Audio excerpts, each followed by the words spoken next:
में देखोगे कि एक मिलिटेंट स्कूल ऑफ थॉट उभरेगा by the dawn of the 20th century. और 20th सेंचुरी शुरू हो गई चूंकि 1898 से 1905 तक राज था लॉर्ड कर्जन का, तो 1900 से 20वीं शताब्दी शुरू हो गई। एक अलग ही प्रकार के नेशनलिस्ट थिंकर सामने आएंगे जो पॉलिटिकल वर्क में एक ज्यादा मिलिटेंट अप्रोच को मांगेंगे। देखिए बात यह है कि मिलिटेंट अप्रोच को मांगना इंपॉर्टेंट हो गया था। 1885 में इंडियन नेशनल कांग्रेस ऑलरेडी बन चुकी थी और जिस तरीके के काम इंडियन नेशनल कांग्रेस कर रही थी उससे लोग ज्यादा खुश थे नहीं, और बात यह थी कि उससे कुछ पॉलिटिकल लेवल पे हो नहीं पा रहा था, तो पॉलिटिकल वर्क को रिफॉर्म करने की जरूरत थी। अभी प्रेयर, प्रोटेस्ट और पिटीशन से कुछ नहीं हो रहा, तो होगा किससे?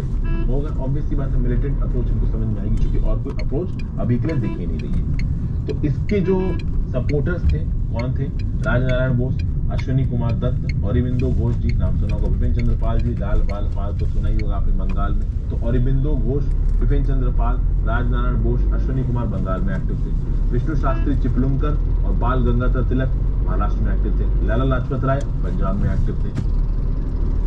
और ये जो व्यू पॉइंट था दोस्तों, जो मिलिटेंट अप्रोच को सपोर्ट कर रहा था, इस व्यू पॉइंट के जो सबसे बड़े सपोर्टर थे वो कौन थे? वो थे आपके बाल गंगाधर तिलक साहब। बाल गंगाधर तिलक साहब ने क्या बोला? सबसे पहली बात तो ये जो पूरा स्कूल ऑफ थॉट था कि भाई मिलिटेंट अप्रोच को लेके आना है पॉलिटिकल वर्क की तरफ, इसका क्या बेसिक प्रोविजंस क्या थे, इसके लोग क्या सोचते थे? पहली बात तो ये घृणा से भरे हुए थे फॉरेन रूल को। फॉरेन रूल इनको बिल्कुल पसंद नहीं था। इनको ये पता था कि भैया देखो, जब तक इंडिया में फॉरेन रूल है, जब तक इंडियंस को उनके एडमिनिस्ट्रेशन में, उनके गवर्नेंस में हक नहीं मिला, तब तक एक्चुअली में ग्राउंड लेवल पे कुछ होने वाला है नहीं। और यहाँ पे उन्होंने बोला कि swaraj to be the goal of national movement, यानी यहाँ पे कंप्लीट इंडिपेंडेंस नहीं मांग रहे, स्वराज मांग रहे, सेल्फ रूल मांग रहे। एक बात को याद रखिए, इन्होंने बोला इस सेल्फ रूल के लिए हमें पॉलिटिकल एक्शन चाहिए।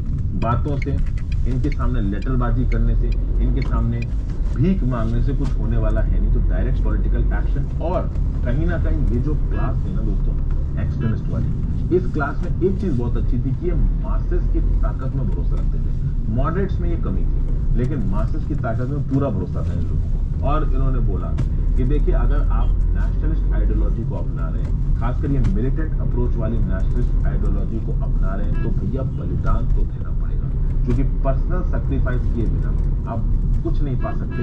और पर्सनल सैक्रिफाइस के लिए किसी भी नेशनलिस्ट को तुरंत तैयार रहना चाहिए। और एक्चुअली में जो मिलिटेंट अप्रोच थी ना, इस मिलिटेंट अप्रोच को अगर आप बोलो कि छोटी सी आग है, तो उस आग में लकड़ी और घी डालने का काम किसने कर दिया? पार्टीशन ऑफ बंगाल ने। अभी पार्टीशन ऑफ बंगाल को भी